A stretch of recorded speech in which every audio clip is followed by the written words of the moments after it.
Assalamualaikum warahmatullahi wabarakatuh. Perkenalkan saya Upang Mokhtar, dosen dari Fakultas Hukum Universitas Airlangga.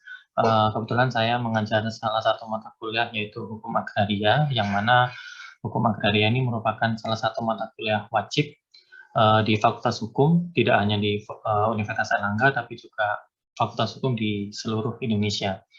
Jadi mata kuliah ini merupakan mata kuliah wajib nasional, yang mana eh, asal mula mata kuliah ini itu berasal dari filosofi bahwa manusia itu dilahirkan dari tanah, hidup di atas tanah, dan nanti akan mati, akan kembali ke tanah. Sehingga banyak sekali masalah-masalah yang berkaitan langsung dengan tanah, gitu ya.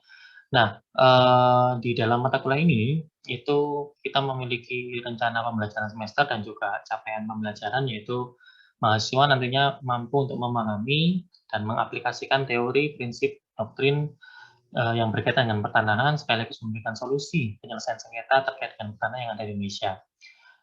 Permasalahan dasar di dalam mata kuliah ini yaitu bobot mata kuliah yang hanya bernilai 2 SKS, dengan apabila kita mempelajari hukum agraria secara utuh, itu sebenarnya hukum agraria itu berasal dari Konstitusi Indonesia, tepatnya di pasal 33 ayat 3, yang mana agraria yang dimaksud di dalam Konstitusi Indonesia adalah bumi, air, kekayaan alam, dan uh, ruang udara, gitu ya. Nah, namun karena objek dari agraria ini sangat luas, sehingga di mata kuliah ini lebih difokuskan kepada salah satu objek hukum agraria, yaitu tentang tanah.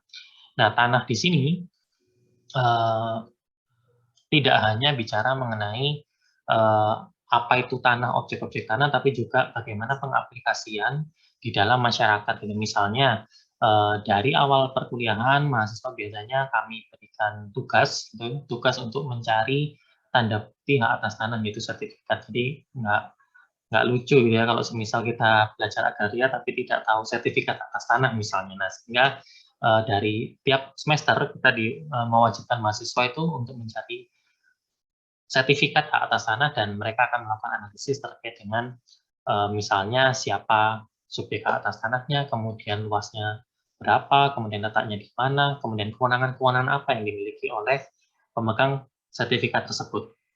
Nah, terkait dengan asesmen penilaian, memang pada umumnya didasarkan pada UTS dan juga UAS, namun demikian tidak untuk kemungkinan pada mata kuliah ini itu juga dilakukan yang namanya tutorial, yang mana tutorial ini berasal dari case method, yang mana ini merupakan tujuan yang diharapkan dari kementerian, tapi case method yang kita aplikasikan, kita kerucutkan lagi menjadi problem based learning, yang mana problem based learning ini mahasiswa diberikan suatu apa ini namanya ya, case sederhana, gitu, case sederhana yang mana nanti learning center-nya itu adalah mahasiswa. Jadi dosen di sini itu hanya bertindak sebagai tutor yang akan mengarahkan, sehingga apa yang mereka diskusikan di dalam kelas, karena nanti kelas itu akan dibagi menjadi beberapa kelompok, itu tidak keluar dari jalur yang diharapkan dari capaian pembelajaran tersebut. Nah, kemudian di akhir perkuliahan mereka akan melakukan presentasi dan juga berdiskusi antar kelompok terkait dengan temuan-temuan apa yang ada di dalam kasus tersebut. Nah, dengan demikian, dari adanya kegiatan problem based learning ini, diharapkan mahasiswa nanti akan mampu untuk memberikan penyelesaian masalah hukum tentunya, sebagaimana tujuan utama dari mahasiswa belajar hukum, yaitu legal problem solving. Nah, kemudian dari legal problem solving ini itu akan dituangkan di dalam outputnya, yaitu berupa legal opinion atau pendapat hukum, yang mana di situ berisi tentang latar belakang masalah, kemudian isu hukumnya apa, dasar hukum yang mereka gunakan di dalam apa ini namanya, dalam penyelesaian isu hukum tersebut, pembahasan, dan juga terakhir adalah kesimpulan. Kalau saran pada umumnya biasanya di legal opinion itu tidak wajib gitu ya, tapi di sini boleh dimasukkan, boleh tidak, tapi yang pasti kesimpulan itu pasti ada di dalam sebuah legal opinion.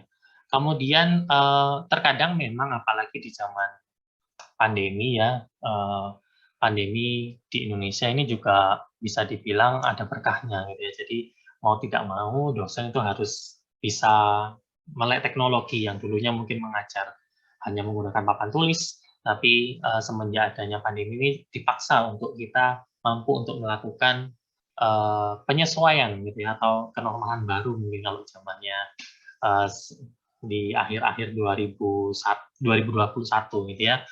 Nah,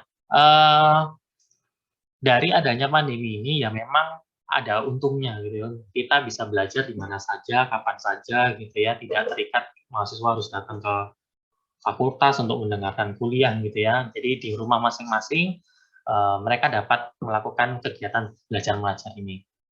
Nah, namun demikian memang kendala yang kami alami di kuliah online ini itu adalah terkait dengan apa ini? Jaringan gitu ya, jaringan. Misalnya perbedaan waktu antara waktu Indonesia bagian Barat, karena kebetulan saya dosen di UNER, saya ikut waktu Indonesia bagian Barat, sedangkan kebanyakan mahasiswa itu adalah mereka yang tinggal di daerah Bali dan sekitarnya, dan juga bahkan di Papua gitu. Misalnya saya kuliah agraria jam 6 malam, ya otomatis di Papua itu sudah apa namanya pukul 8 malam gitu kan, ada perbedaan waktu. Nah, dari masalah ini saya semenjak pandemi, nah saya jujur saja sejak pandemi ini, setiap kali saya melakukan perkuliahan itu saya record kemudian saya upload di YouTube gitu ya, sehingga ini juga memperluas makna dari MBKM yang merupakan program dari kementerian yang mana mahasiswa itu dapat belajar di mana saja, kapan saja. Semisal pada saat saya memberikan perkuliahan ini putus-putus atau tidak jelas, mereka dapat mengulang perkuliahan yang sudah saya masukkan di platform YouTube. Nah, dengan demikian semoga harapan belajar di mana saja dan kapan saja dan siapa saja itu dapat terwujud, tidak hanya mereka yang duduk di bangku kuliah, tapi masyarakat luas juga dapat menikmati dan juga memperoleh manfaat dari apa yang saya berikan. Berikut akan saya berikan contoh gitu beberapa cuplikan terkait perkuliahan yang sudah saya masukkan di YouTube sebagai materi gitu ya, materi khususnya di dalam hukum agraria. Demikian, terima kasih. Wassalamualaikum warahmatullahi wabarakatuh. Akui keberadaan hak ulayat sepanjang sebelum 45. Ya, sebelum 45. Setelah 45 misalnya ada hukum adat yang baru, maka nggak bisa diciptakan hak ulayat yang baru. Sehingga yang ada diakui, tapi tidak boleh mengada-ngada. Nah, ini kalian bisa menjawab apakah Sunda Empire ini ada sebelum Indonesia merdeka atau dia mengada-ngada, karena baru boomingnya itu kan sekitar 2019-2020 seingat saya itu ya, Sunda Empire itu menganggap bahwa seluruh tanah yang ada di Indonesia ini merupakan tanah milik dari kekuasaan Sunda Empire gitu. Jadi melompati kewenangan dari hak menguasai negara atas tanah gitu ya. Karena kan ada perubahan konsep ya, sebelum adanya UPA dan setelah adanya UPA gitu. Jadi sebelum itu Indonesia atau pemerintah Indonesia itu pemerintah Jaya Belanda ya, pemerintah Belanda kolonial itu sebagai pemilik tanah, tapi setelah adanya UPA kan tidak pada tempatnya pemerintah Republik Indonesia sebagai pemilik tanah, tapi dia berstatus sebagai penguasa tanah, yang mana kewenangan-kewenangannya itu diatur di dalam pasal 2 ayat 2 Undang-Undang Nomor 5 Tahun 60. Nah, ini tadi sudah saya jelaskan ya bahwa ada hierarki yang tadi ada miss gitu ya. Jadi pertama itu adalah bangsa. Jadi seluruh wilayah Republik Indonesia ini merupakan miliknya bangsa Indonesia. Sepanjang sumber daya agrarianya ada, orangnya juga masih ada, maka sifatnya itu bersifat abadi. Hubungannya apa? Religius magis. Di mana diatur itu, Pak? Silakan lihat di pasal 1. Kemudian di pasal 2 bicara mengenai hak menguasai negara atas tanah. Jadi negara di sini bukan sebagai pemilik, tapi negara hanya sebagai penguasa tanah. Kemudian yang ketiga yang hari ini saya akan jelaskan mengenai hak ulayat masyarakat hukum adat. Kemudian yang keempat hak perseorangan. Hak perseorangan ini dibagi lagi, ada hak atas tanah, ada wakaf tanah milik, ada hak tanggungan kalau itu mau menjaminkan tanah sebagai jaminan utang, dan juga hak milik atas satuan umum susun. Kalau hak milik atas satuan umum susun ini tambahan, saya cetak miring karena di bukunya Budi Harsono nggak ada, tapi di bukunya Rip Santoso, hak milik atas satuan umum susun ini dimasukkan sebagai hak perseorangan. Ya. Nah, Tadi sudah saya jelaskan juga bahwa di pasal 3 itu adalah dasar pembentukan atau pengakuan hak wilayah masyarakat hukum adat. Di situ dijelaskan ada syaratnya. Syarat apa saja hak wilayah itu dapat diakui. Tidak semua hak wilayah itu bisa diakui, gitu ya. Jadi intinya adalah yang diatur di dalam ketentuan pasal 3 itu dia tidak bertentangan dengan jiwa atau kepentingan nasional hukum atau yang sederajat gitu ya. Kasus posisinya tidak perlu dikerjakan karena kalian tinggal mengcopy saja apa yang ada di Hebat e-learning itu kan kasus posisi sebenarnya. Nah, kemudian dasar hukum yang kalian gunakan untuk menjawab isu hukum. Yang ketiga adalah isu hukum. Kembali lagi ya, isu hukum kalian cuma merumuskan satu saja, yang paling utama. Walaupun nanti mungkin timbul banyak, tapi kalian fokuskan ke satu saja. Bisa jadi nanti satu kelas ini akan memunculkan beberapa isu hukum yang berbeda-beda. Yang keempat adalah menganalisis. Nah, kemarin harus menjawab isu hukum. Terakhir adalah kesimpulan. Rekomendasi nggak perlu ada, karena itu opsional. Yang penting adalah analisisnya bagaimana, kesimpulannya apa. Kesimpulan kan menjawab dari isu hukumnya. Seperti itu. Sampai di sini ada yang mau ditanyakan mungkin terkait apa yang akan dilakukan, karena waktunya juga kita dibatasi oleh waktu. Nah, di aula itu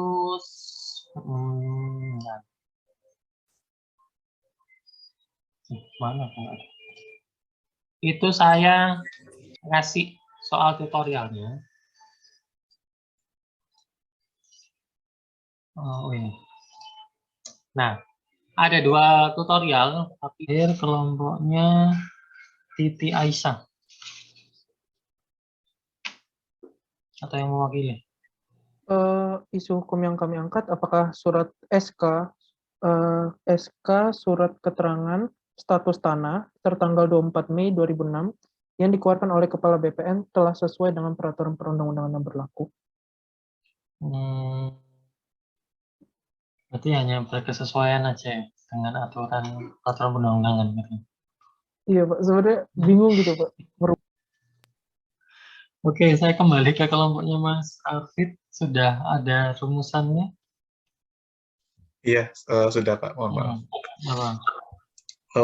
Jadi usul yang kita angkat adalah apakah Duta Pertiwi telah melakukan suatu penipuan terhadap apakah Duta Pertiwi telah melakukan suatu tindakan penipuan dalam melakukan proses jual beli status tanah apartemen tadi Pak MDC Pak. Oke. Ya, jadi ada 7 isu hukum dari kasus yang sama gitu ya. Ini menunjukkan bahwa sebenarnya sebuah kasus itu tidak harus, maksudnya gini, kasusnya sudah diangkat sama seseorang, bukan berarti tidak bisa kalian tulis, tidak. Ya kan harus menariknya dari perspektif yang lain. Bahkan Mas Arfid menariknya dari, dan kelompoknya ya, menarik dari sisi hukum pidananya sebenarnya terkait dengan penipuannya. Walaupun ini kasusnya kasus pertanahan gitu ya. Jadi ini sebenarnya latihan pada saat nanti kalian akan menulis sebuah tesis, bahwa ada peraturan yang baru kayak ada kasus yang baru kayak sepanjang isu hukumnya berbeda, boleh nggak ditulis? Boleh nggak? Boleh, Pak. Boleh, Pak. Boleh aja. Jadi jangan, oh kasusnya ini sudah ditulis, misalnya kasusnya sengketa PT Simpoa misalnya. Ya lo ada yang nulis lah. Lihat isu hukumnya dulu. Jadi kalian nggak usah khawatir, isu hukumnya dulu yang bisa kalian rumuskan. Cuma hati-hati dalam merumuskan sebuah isu, karena isu itu idealnya adalah berupa pertanyaan yang harus kalian jawab pastinya. Cuma di dalam sebuah penelitian hukum, isu hukum itu tidak harus berupa pertanyaan, tapi juga bisa berupa pernyataan. Pernyataan yang masih harus dijawab, bukan pernyataan seperti yang tadi kalian sebutkan, bahwa PT ini sudah melakukan penipuan. Nah, itulah kesimpulan, bukan isu hukum. Ya. Nah, kemudian jangan lupa ya, walaupun saya tidak mengajar metode penelitian, perubahan status dari desa ke kelurahan itu, dengan berubahnya desa ke kelurahan itu demi hukum, aset-aset yang dimiliki oleh desa akan beralih menjadi asetnya kelurahan. Sehingga cuma ini ada kekosongan Mas Haidar memang. Misalnya Mas Haidar mau, kan orang praktek ya Mas Haidar, mau ngambil celahnya bisa sebenarnya ditulis di dalam jurnal atau tesisnya. Di dalam ketentuan apa ini namanya, Undang-Undang Desa, kan ada Undang-Undang Desa ya tahun 2016 apa 2014, 2014 kayaknya. Itu disebutkan bahwa aset-aset desa yang berupa tanah, kan aset desa kan tidak hanya tanah saja, itu harus dilakukan pendaftaran tanah, titik. Cuma statusnya apa, itu nggak disebutkan Mas Haidar. Tapi kalau saya pribadi, semisal ada mahasiswa tanya, ya saya jawab, ya seharusnya kalau mau didaftarkan menjadi hak pakai. Jangan dikasih hak milik karena dia bukan subjeknya, jangan dikasih hak guna usaha karena tergantung dia nggak cocok sama subjeknya juga, hak guna bangunan nggak cocok, hak pakai. Hak pakai kan dibagi menjadi dua. Ada hak pakai privat, hak pakai publik. Kalau itu asetnya pemerintah desa yang berubah menjadi kelurahan ataupun tidak berubah menjadi kelurahan, tetap tanah kas desa itu diubah menjadi hak pakai publik, bukan privat. Hak pakai publik itu hak pakai yang tidak dibatasi jangka waktu, tapi dia hanya punya kewenangan untuk menggunakan. Dijual nggak bisa, ditukar-menukar nggak bisa, hanya bisa dimanfaatkan saja. Sama konsepnya seperti tanah kas desa. Nah, di masyarakat itu yang tadi saya sebutkan adalah kepala desa ini menganggap bahwa tanah kas desa ini merupakan asetnya dia, walaupun dia sudah nggak menjabat, sehingga sama dia dijual. Nah, nggak boleh itu, jadi dia kena penggelapan. Gitu Mas Haidar. Terima kasih Pak Umar. Ya. Ada lagi yang lain? Izin bertanya Pak Umar. Ya. Yang sering saya jumpai itu Pak, kalau di belakang sertifikat itu kan ada tulisan tanah bekas hak yasan ya Pak ya. Kalau hak yasan itu apakah juga merupakan tanah adat Pak? Ya. Bukan di belakang mungkin Putri, di bawah. Di penunjuk ya, di bawah penunjuk ya. Di bawah itu biasanya ada keterangan memang tanah yasan. Coba Mbak Tri bawa UPA nggak? Ini kalau kuliah politik ya UPA-nya disiapkan. Coba dilihat di bagian belakang ada ketentuan-ketentuan konversi. Iya. Ya, di situ ada istilah tanah yasan. Ada tanah yasan, tanah gogolan. Kemudian apa lagi? Yang sering adalah yang gogolan sama yasan. Yasan atau gogolan itu merupakan tanah adat, Mbak Tri. Jadi kalau sekarang, kalau semisal tanah yasan atau tanah gogolan itu dikuasai oleh orang perorangan, berarti kan dia kan melepas dari hak ulayat sebenarnya. Tanah ulayat yang dikuasai secara pribadi disebut tanah yasan. Tapi kalau ternyata tidak digunakan secara pribadi itu hak ulayat gitu Putri penjelasannya. Tanah gogolan kenapa disebut gogol? Gogol itu kan menggarap tanah gitu ya. Orang yang menggarap hak ulayat masyarakat umum adat dan diberikan hak atas bukan hak atas tanah ya. Hak atas pengolahan itu disebut tanah gogolan atau pekulen sama aja. Nah, di dalam ketentuan konversi itu disebutkan kalau tanah gogolan, tanah pekulen, tanah yasan yang dikuasai secara individu atau perorangan, pada saat terbitnya UPA ini dapat dikonversi. Konversi itu apa? Konversi itu diubah haknya menjadi hak atas tanah yang cocok dengan apa yang disebutkan di dalam ketentuan UPA. Nah, jenisnya apa saja itu sebenarnya diatur di dalam ketentuan pasal 16. Pasal 16 itu disebutkan ada 3 macam hak atas tanah.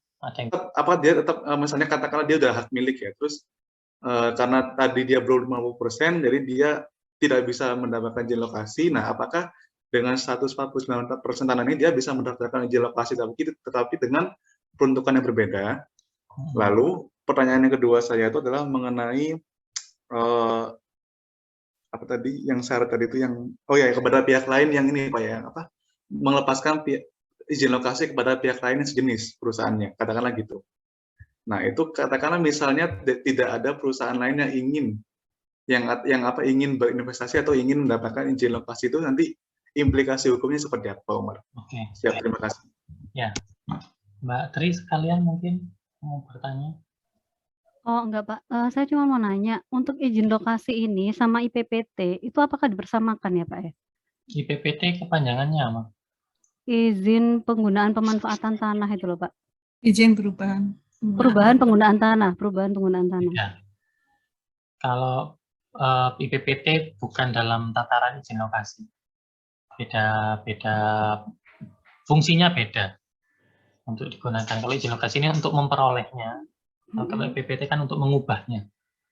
Beda penggunaan. Oke. Jadi saya sebagai pelaku usaha mau butuh tanah untuk kegiatan usaha, ya izin lokasi.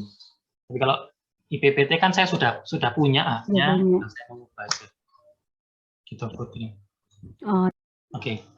Mas Arfid, namamu kan ya unik, Arfid ini. Saya baru tahu nama Arfid yang ini. Oke, yang pertama, jadi status tanahnya bagaimana, gitu ya. Jadi pada saat tadi, ini saya kembali ke ini ya, misalnya tadi disepakati jual beli. Pada saat jual beli, berarti kan pelaku usaha itu nantinya akan berubah status namanya. Kalau itu merupakan punyanya X tadi, misalnya saya ada pelaku usaha, tanahnya Mas Arfid. Pada saat saya sepakat jual beli, dibalik nama kan sudah menjadi punya saya berarti.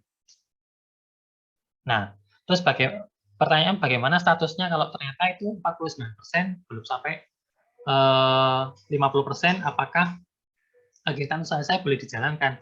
Kalau ternyata 49%, perpanjangan izin lokasinya nggak dapat diteruskan. Tapi saya masih punya hak untuk mengerjakan tanah tersebut sesuai dengan peruntukannya. Jadi izin lokasinya untuk apa, yaitu yang digunakan. Kalau tidak sesuai dengan izin lokasi, bisa jadi tanahnya tidak digunakan sesuai dengan peruntukannya.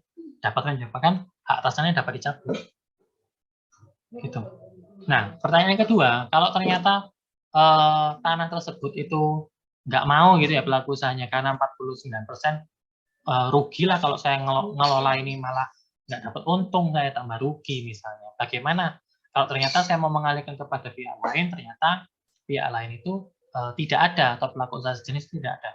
Maka di sini kembali lagi coba lihat di dalam PP nomor 20 tahun 2021. Kalau dia nggak mau mengerjakan, ya bisa terindikasi terlantar. Bagaimana solusinya? Ya lepaskan aja sekalian. Tapi di sini tetap nggak dapat ganti kerugian. Kalau saya sebagai pelaku usaha, apa yang saya dapat, ya itu yang saya kerjakan. Tapi kalau saya dapat ternyata tidak diusahakan, maka tanahnya akan terindikasi sebagai tanah terlantar. Tanah terlantar boleh nggak? Nggak boleh. Coba lihat di dalam pasal 7 dan pasal 10. Harus diusahakan secara aktif. Loh, kalau saya punya uang, Pak, beli tanah di mana saja, boleh nggak? Boleh, sepanjang tidak melebihi batas maksimal di pasal 17. Cuma di sini kembali lagi, kalian punya uang, ya boleh-boleh aja beli, cuma harus diusahakan secara aktif. Kalau kalian punya tanah ternyata tidak diusahakan secara aktif, maka di sini negara dapat mengambil alih. Tapi tidak serta-merta ya. Jadi di PP yang baru, PP 20 tahun 2011 itu perubahan dari PP 11 tahun 2010.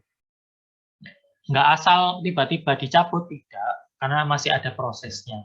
Pertama dikasih somasi dulu. Somasi saya nggak hafal jangka waktunya itu ya, 30, 60, 90 kalau nggak salah. Somasi pertama nggak ada perubahan, somasi kedua nggak ada perubahan, somasi ketiga nggak perubahan. Maka kan ini masuk kategori tanah terindikasi terlantar. Diajukan surat ke Kanwil BPN, BPL mengusulkan ke Kementerian Agraria. Yang punya kewenangan untuk mencabut adalah Kementerian Agraria. Jadi yang punya kewenangan untuk memberikan KTUN tentang pencabutan tanah adalah Kementerian Agraria. Kalau sudah dicabut, maka itu nggak dapat ganti kerugian. Hati-hati di sini. Konsep ganti kerugian itu dilihat kondisinya, nggak semua kondisi dapat diberikan ganti kerugian. Gitu Mas. Kalau saya ya dijalankan aja, harus dapat tanah. Dia kan misalnya Komnas itu diberikan hak atas tanah, kemudian didirikan perumahan, kemudian dijual kepada subjek hukum, orang per orang atau PT misalnya. Kemudian sama orang perorangan tadi, kan diubah haknya. Awalnya dari hak guna bangunan misalnya, diubah menjadi hak milik. Karena kan peraturannya sampai sekarang pun di Permen Agraria 698 kan belum diubah sepanjang itu wujudnya adalah untuk rumah tinggal, luasnya tidak lebih dari 600 meter, hak guna bangunan dapat diubah menjadi hak milik. Nah, seharusnya pada saat sudah menjadi hak milik, maka putuslah hubungan perum-perumnas dengan hak milik tersebut. Karena sudah dipindahkan kepada subjek hukum yang baru. Nah, tapi prakteknya, karena itu dulu X tanah yang dikuasai oleh perum-perumnas, pada saat melakukan perbuatan hukum apapun, itu harus minta rekomendasi dari perum-perumnas. Apakah perlu? Seharusnya enggak. Tapi karena ini adalah orang yang nggak tahu gitu ya, datang ke kantor perum-perumnas minta rekomendasi, ya sama perum-perumnas dikeluarkan surat rekomendasi. Padahal sebenarnya nggak perlu. Ya, hal-hal seperti ini yang seharusnya bisa apa ya? Ya kita nggak bisa ngomong orang harus tahu ya, karena tadi ada fiksi hukum tadi. Kok nggak nyambung, Pak? Maksudnya dengan apa? RKA tadi. A dengan B itu BPN dengan pihak yang terkait itu bisa sinkron gitu loh, Pak.